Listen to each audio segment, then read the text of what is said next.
Tom Tit-Tot, retold by Joseph Jacobs. Once upon a time, there was a woman, and she baked 5 pies.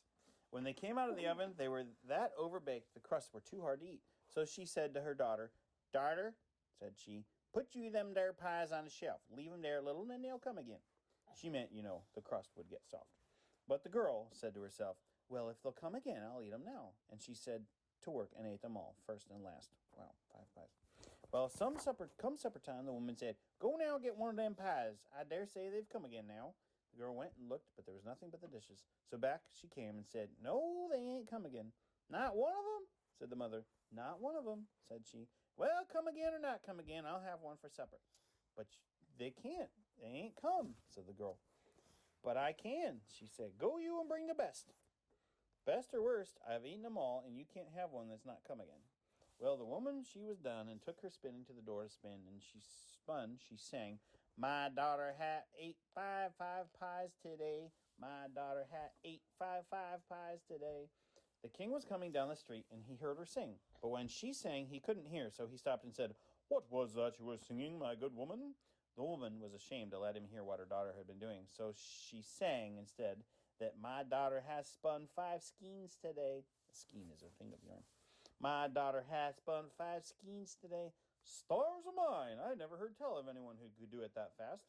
Then he said, "Look here, I want a wife, and I'll marry your daughter. But look you here, 11 months out of the year, she'll have all she likes to eat, all the gowns she likes, and all the company she likes to keep. But the last month of the year, she'll have to spin 5 skeins a day, and if she doesn't, I'll kill her." "All right," said the woman, for she thought what a grand marriage that was. As for the 5 skeins, when the time came, there'd be plenty of ways of getting out of it, and likeliest he'd forget. Well, so they were married, and for 11 months, the girl had all she could eat, all the gowns she liked, and all the company she liked. But when the time was over, she began to think about skeins and to wonder if he had them in mind. Not one word did he say, and she thought he'd wholly forgotten. However, the last day of the last month, he took her to a room she'd never set eyes on. There was nothing in it but a spinning wheel and stool. And he said, "Now, my dear, here you'll be shut in tomorrow with some food and some flax, and if you haven't spun 5 skeins by the night, your head will go off." And away he went on business. Well, she was scared. She'd always been such a gatless girl that she didn't do much as know how to spin. And what was she to do tomorrow with no one to come nigh to help her? She sat down on a stool in the kitchen, and Lord, how she cried. However, all of a sudden she heard a sort of knocking low down on the floor. She upped and opened it, and when she should see but a little black thing with a long tail. That looked up to her right curious and said, "What are you crying for?" "What is that to you?" she said. "Never mind, but tell me what you're crying for. That won't do me no good if I do." "You don't know that," said the thing, and twirled his tail around.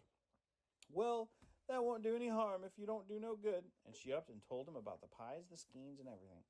"This is what we'll do," said the little black thing. "I'll come to your window every morning and take the flax and bring it spun at night." "What's your pay?" said she.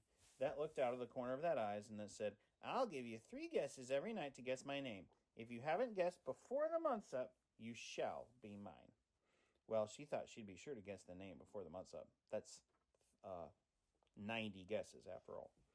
"All right," said she. "I agree." "All right," that said, and Lord, how that twirled thing twirled its tail. Well, the next day, her husband took her into the room, and there was the flax and the day's food. "Now, there's the flax," said he, "and if that ain't spun up the night, off goes your head." Then he went out and locked the door. He had hardly gone when there was a knocking against the window. She upped and opened it, and sure enough, there was the little old thing sitting on the ledge. "Where's the flax?" said he. "Here it is," said she, and gave it to him. Come evening, a knocking came together in the window. She opened it, and there was a little old thing with 5 skeins of flax spun on his arm. "Here it be," said he, and he gave it to her. "Now, what's my name?" Is that Bill?" said she. "No, that ain't it." "Ned?" said she. "No, that ain't it." "Well, is it Mark?" "No, that ain't it." And away he flew. When her husband came in, there were the 5 skeins ready for him. "I see I shan't have to kill you tonight, my dear," said he. "You'll have your food and flax in the morning," said he, and away he went. Every day the flax and food were bought, and every day there was a little black impet used to come mornings and evenings. All the day the girl sat trying to think of names to say when it came at night, but she never hit on the right one. And it got towards the end of the month, the imp began to look so maliciousful, that means malicious, and that twirled its tail faster and faster, she gave a guess. At last it came to the last day but one. The imp came at night with the 5 skeins and said, "Well, ain't you got my name yet? Is it Nicodemus?" said she. "No, 'tain't it. Is it Samly?" "No, it ain't it. Is it Methuselah?" No, ain't either. Then the thing looked at her with eyes like coals of fire and said, Woman, there's only tomorrow night, and then you'll be mine. And away it flew. She felt horrid. However, she heard the king coming along the passage. In he came, and when he saw the 5 skeins, he said, Well, my dear, I don't see but what you'll have your skeins ready tomorrow as well. As I reckon I shan't have to kill you, I'll have supper in here tomorrow. So they brought supper and another stool for him, and down the two sat. He hadn't eat but a few mouthfuls when he stopped and began to laugh. What is it? Said she. Oh, why? I was out hunting today, and I got away to a place in the wood I'd never been, and there was an old chalk pit. I'd heard a kind of sort of humming, so I got off my hobby, went right quick to the pit, and looked down. What should there be but the funniest little black thing? When what was I doing? But he was spinning a wheel, and it was spinning wonderfully fast, and twirling his tail. And as that spun, that sang, Nimmy, nimmy, not, my name's not Tit-Tot. When the girl heard this, she felt as if she could have jumped out of her skin for joy, but she didn't say anything. Next day, their little thing looked so malicious when he came for the flax. When night came, she heard that knocking against the window. She opened it, and there came right on the ledge. He was grinning from ear to ear and tail twirling fast. What's my name? He said as they gave her the skeins. Is it Solomon? She said, pretending to be afraid. No. And that came farther into the room. Is it Zebedee? Said she again. No, it tain't. And then that laughed and twirled. You could hardly see it. Take time, woman. Next guess in your mind. And that stretched out that black hands at her. She backed a step or two and looked at it, then laughed and said, she, pointing her finger at him, Nimmy, nimmy, not. Your name's Tom Tim Tot. When that heard her, he gave an awful shriek, and away he flew in the dark, and she never saw it again.